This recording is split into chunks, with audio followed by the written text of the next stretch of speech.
Bien le bonjour tout le monde, j'espère que vous allez bien. Pour ma part, ça va super. Je suis très heureuse de vous retrouver aujourd'hui dans cette nouvelle vidéo dans laquelle on va faire ma pile à lire de l'été. Alors, vous allez pouvoir participer, je vous explique ça tout de suite. Du coup, en fait, cette pile à lire, j'ai décidé de mettre 5 romans que moi j'ai choisis pour les sortir tout simplement parce que j'en avais envie ou parce que j'en ressentais le besoin. Et en fait, à côté de moi, il y a 10 livres et vous allez devoir en choisir 5. En fait, j'ai créé 5 petites catégories que j'ai décidé d'intégrer à cette pile à lire. À chaque fois par catégorie, il y a 2 romans et ce sera à vous de voter pour un roman à chaque fois. Sur les deux, vous aurez en fait un petit sondage tout simplement là-haut où vous pourrez choisir quel roman je dois lire. Sachant que mon but, c'est vraiment de réussir à tous les lire. J'en ai mis certains où je les aurais peut-être pas pris moi-même pour y aller. Mais si vous me les mettez, bah écoutez, j'essaierai de le lire et on y va sans plus tarder. On va commencer par la partie où vous n'avez rien à faire, puisque je vais vous parler de la pile à lire que j'ai choisi de me confectionner tout simplement. Alors je vais pas m'attarder sur tous les résumés parce que il y a beaucoup de livres quand même. Du coup il y en a 15. Certains je vous approfondirai surtout pour ceux que vous devez choisir, mais ceux que moi j'ai choisis, je vais pas m'attarder. On va commencer par Six of Crow, le premier tome donc de Leibin Dugo, aux éditions Milan. C'est ma lecture en cours, sachant que moi, ma pile de l'été, elle commence vers juin, mi-juin à peu près, jusqu'à ce que je reprenne les cours tout simplement, donc début, milieu septembre à peu près. Voilà, en fait pour moi, vu que je sais que je ne retournerai pas en cours, que mes conseils de classe sont passés, enfin que mon conseil de classe est passé, qu'en gros mon année est terminée, je suis en été tout simplement. Du coup, j'ai fait la palle de l'été et ce livre en fait partie. Du coup, Six of Crows, je vous fais pas le résumé parce que vu qu'il est presque fini, eh bien je vous aurai très vite à noter de lecture dessus. Le prochain que je vous présente, en fait, il est déjà lu puisque c'est celui que j'ai lu juste avant Six of Crows. J'étais déjà dans une période où je me considérais en vacances d'été tout simplement, enfin pas vraiment en vacances mais en été quoi. Il s'agit de Scarlett de Marissa Meyer, donc le deuxième tome des Chroniques lunaires aux éditions Pocket Jeunesse. Depuis le temps que je dois le lire sincèrement, il traîne dans ma palle depuis des années, peut-être 2 ou 3 ans. Du coup, je l'ai enfin sorti et vous le retrouvez dans un modèle de lecture avec Six of Crow. Du coup, pas de résumé, c'est un tome 2 et en plus, il est déjà lu. Le prochain, je l'ai mis, mais il dépendra tout simplement de la lecture du tome 1 puisqu'il s'agit de Six of Crow, le tome 2 du coup.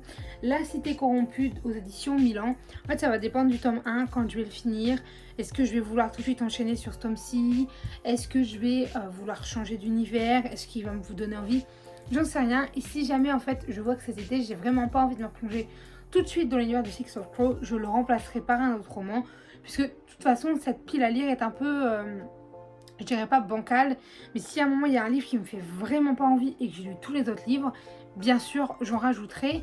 Mais sinon voilà, j'espère que lui pourra être lu cet été parce que depuis le temps qu'il est dans ma pile à lire, ce serait pas mal que je le sorte. Le prochain dont je vous parle, enfin les prochains dont je vous parle ne sont pas des moindres puisque ça doit être les 2 plus gros de cette vidéo sincèrement. Le premier c'est Gardien des Cités Perdues, le tome 8 de Shadow Messenger aux éditions Lumen. Alors je pense qu'à force vous le savez, je suis une énorme fan des Gardiens des Cités Perdues, c'est ma saga préférée et en fait j'attendais de pouvoir lire ce tome 8 plutôt cet été vers fin juillet, milieu août plutôt, puisque en fait la suite on ne l'a pas encore. Le tome 9 ne sortira qu'en 2021. Mais si j'ai bien compris, il y a un tome 8.5 qui sort quand même en 2020, logiquement. J'espère que Lumen va les traduire. Mais du coup, voilà, je préfère attendre un petit peu parce qu'apparemment, à la fin, on te laisse encore sur un cliffhanger. Et j'ai horreur parce que dans Gardien des Cités Perdues, j'adore savoir ce qui se passe. Du coup, écoutez, ce tome 8 sera lu, mais peut-être pas tout de suite, plutôt vers la fin de l'été, je pense. Et enfin, le dernier livre que j'ai choisi de vous présenter, je vous parle du Faisant de rêve de Laini Taylor aux éditions Lumen.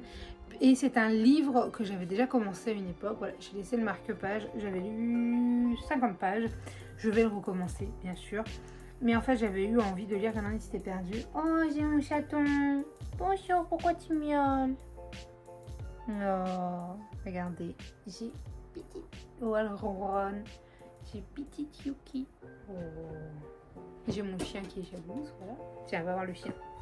Hop. Donc si jamais vous entendez des qu'il y ait bruit de quoi que ce soit, c'est sûrement elle qui joue. Du coup, Le Faiseur de rêve de Lily Taylor, je vous disais, c'est un livre que j'ai commencé il y a un certain temps, que j'ai envie de recommencer et de lire, de terminer complètement, et voir peut-être pour l'année prochaine m'acheter le tome 2 dans le début d'année scolaire, si on parle en termes d'année scolaire, pour pouvoir le lire à ce moment-là. C'est la partie où vous devez participer du coup dans le petit i qui est là-haut, si je ne me trompe pas de côté, j'espère.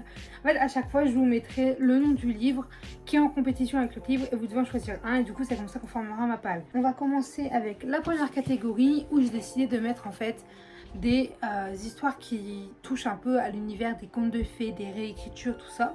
Puisque je vous présente tout d'abord Ce rêve bleu de Liz Broswell aux éditions Hachette dans la collection Heroes.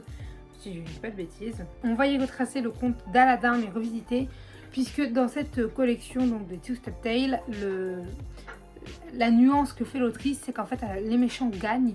C'est-à-dire que le moment où l'héros fait en sorte que le vilain n'y arrive pas, et bien ici cette action ne se passe pas et le vilain triomphe. Et du coup on voit le monde dans lequel il est, tout simplement. Enfin, dans le monde, comment est-il devenu quand le méchant triomphe. Et il est en opposition avec L'école du bien et du mal de Soman Chainani aux éditions Pocket Jeunesse, puisque voilà, c'est un peu conte, princesse, sorcière, tout ça.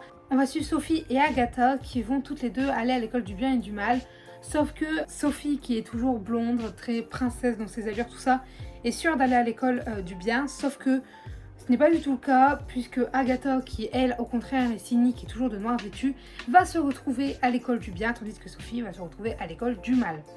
Voilà un peu l'histoire. Le prochain, en fait, j'ai tout simplement décidé de mettre en opposition deux livres de ma maison d'édition préférée, puisque je vais vous présenter deux livres de chez Lumen. Tout d'abord, Les Entremondes, le premier tome de Sean Isley aux éditions Lumen.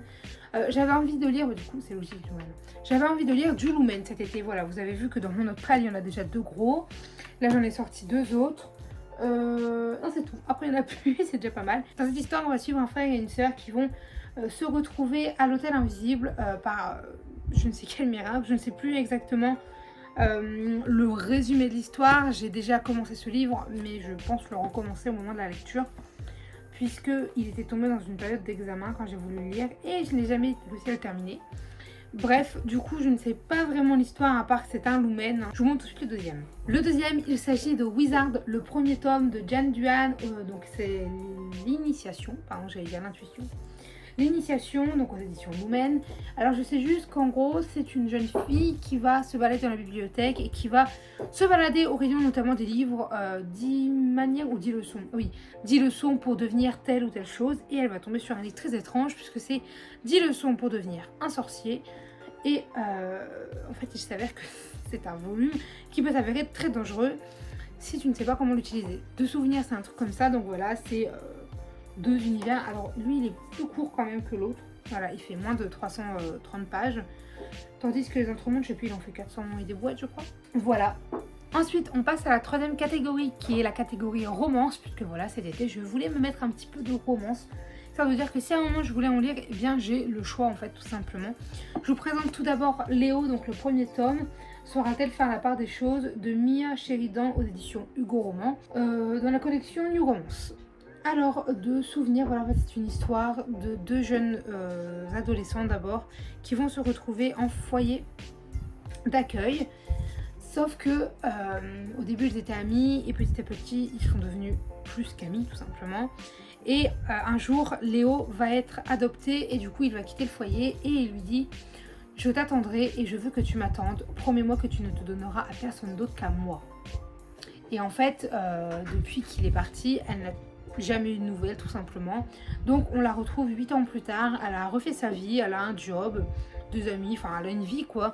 Sauf que un jour un jeune homme assez mystérieux va venir toquer à sa porte en lui disant être un ami de Léo. Et elle est un peu mystérieusement attirée par ce jeune homme, sauf qu'elle se demande s'il ne serait pas lié en fait tout simplement à la disparition de Léo, puisque elle suppose qu'il a disparu. Si j'ai bien compris, c'est ça. Et du coup, le deuxième dans cette catégorie, il s'agit de Another Story of Bad Boy, le premier épisode de Mathilde Aloha. Dans ce film, on va suivre une jeune fille qui va aller à l'université et qui va faire une demande pour avoir une chambre tout simplement là-bas. Sauf que son dossier va être mis dans la mauvaise pile et en fait elle va se retrouver en colocation avec deux garçons, un qui est très gentil et très aimable, tandis que l'autre est le bad boy cliché tout simplement.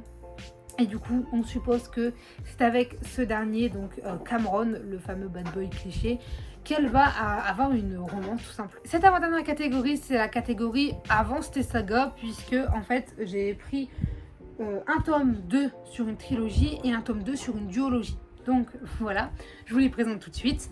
Tout d'abord, je vous présente La Faucheuse, donc le tome 2 Thunderhead de Neil Shusterman. Alors, j'ai très envie de lire ce tome 2, histoire de dire que je puisse aller vers le tome 3, donc Le Glas. Puisque, alors c'est un gros pavé, mais en même temps je me dis que cet été... Alors oui, il y a eu un marque-page aussi, mais je vais le recommencer, hein, parce que je ne veux pas me relancer là-dedans sans rien me rappeler. Vous voyez que j'ai beaucoup de livres commencés parce qu'il y a eu une grosse période où en fait je commençais énormément de livres sans les terminer.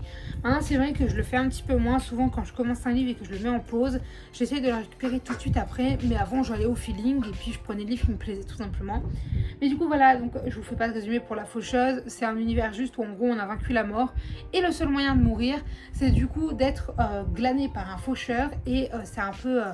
une mort au hasard, genre t'es immortel jusqu'à temps qu'un faucheur vienne te dire que tu dois mourir tout simplement. Et du coup dans le premier tome on va suivre deux apprentis, donc Citra et Rowan, et dans ce tome 2 en fait on va suivre la suite de leurs aventures tout simplement. Et écoutez, voilà, je ne vous en dis pas plus et moi j'ai très hâte de pouvoir le lire. Ou alors, vous avez le choix de me choisir The Ones, le tome 2, donc de Daniel Sweden Baker, Nous serons tous la résistance, aux éditions Hugo Roman dans la collection New Way. Alors en fait, dans cet univers-là, il y a eu des modifications génétiques qui ont été faites sur des jeunes à leur naissance. Et donc on les a appelés les Ones, puisqu'ils se sont 1% de la population qui ont subi ces expériences, enfin pas vraiment des expériences, mais bref, en gros, ils sont parfaits tout simplement. Ces modifications font qu'ils sont beaux, qu'ils sont forts, qu'ils sont courageux, athlétiques, enfin bref, vous avez compris, ils sont parfaits tout simplement. Sauf que les Ones commencent à déplaire puisque il y a des gens qui n'acceptent pas le fait qu'ils soient parfaits et pas eux. Et il y a notamment le mouvement égalité qui va commencer à les persécuter et qui va rendre petit à petit leur existence illégale. Et donc on va suivre Cody et son petit copain qui font partie des Ones et comment du coup ils vont pouvoir affronter et survivre à cette nouvelle menace, disons. La dernière catégorie, c'est change ton genre, puisque en fait j'ai eu envie de me créer une catégorie dans laquelle j'allais mettre des romans vers lesquels je me serais vraiment pas du tout tournée pour le coup. Parce que je me suis dit, si tu les sors pas maintenant, tu les sortiras sûrement jamais. Alors, pour pas tricher, j'ai pas mis genre un roman que je voulais vraiment lire et un bof. J'en ai mis deux qui en vrai m'intéressent, mais j'aurais pas forcément pris, donc on y va tout de suite. Donc dans la catégorie Bouge ton genre, j'ai eu envie de vous présenter Demain j'arrête de Gilles Le Gardinier aux éditions Fleuve Noir. Et donc en fait dans cette histoire, c'est une histoire très loufoque, si j'ai bien compris, c'est de la comédie et c'est du contemporain. Voilà, donc en fait dans cette catégorie, je vais vous présenter deux livres de contemporain qui me font tous les deux envie. Donc Demain j'arrête, c'est un livre qui fait 350 pages et j'en ai tout simplement eu envie parce que c'est de la comédie. J'en ai un autre, j'ai Quelqu'un pour qui trembler de ce même auteur, sauf que j'avais vraiment envie plutôt de commencer vers un truc de comédie, tout ça, si jamais vous venez à choisir celui-ci. Alors je sais qu'on va suivre Julie qui fait beaucoup de trucs stupides. Voilà, c'est tout ce que je sais, j'ai jamais lu le résumé, franchement, je le lirai peut-être avant de le lire ou on verra. Il n'est pas hyper en bon état, il est un peu abîmé, mais c'est de l'occasion. Et du coup, le deuxième livre dans cette catégorie et le dernier de cette vidéo, je vous présente Les Stagiaires de Samantha Bailly aux éditions Le Livre de Poche. Donc c'est le premier tome, parce que si j'ai bien compris, c'est une saga. Enfin, j'ai cru en voir plusieurs tomes passés. Alors celui-là, il est vachement plus long quand même, hein. Il fait 440 pages, je crois, un truc comme ça, 439. Et c'est un livre très connu tout de même. Tout ce que je sais, c'est qu'on va suivre un groupe de personnes qui vont en fait être stagiaires. Et j'en sais pas trop grand chose. Voilà, les contemporains, c'est vrai que je les ai pris parce qu'ils sont très connus, hein. Samantha Bailly, notamment Les Stagiaires, Gilles Le Gardinier et notamment Demain j'arrête sont des œuvres qui sont quand même très connues. Même moi-même, je les connaissais alors que c'est pas du tout mon genre de lecture. Donc j'ai décidé de vous les présenter et je vais essayer d'en lire un des deux cet été. Sachez juste que pour ce qui est du coup des résultats, en fait je vais vous laisser, je pense peut-être une semaine pour voter. Je poste la vidéo normalement samedi, donc demain, et moi je verrai pour voir les résultats samedi d'après et là il y aura ma pile à lire définitive, complète et concrète. Écoutez, J'espère que vous voterez, que vous jouerez le jeu. Moi, je vous remercie d'avoir regardé la vidéo. Si jamais vous avez des conseils, des avis, des recommandations, n'hésitez pas à le faire en commentaire. L'espace est fait pour ça. Sur ce, moi, je vous dis à très bientôt. Allez, bye les lecteurs. Ah oui, et d'ailleurs, petite précision, le décor, il est comme ça parce que la bibliothèque est en plein rangement.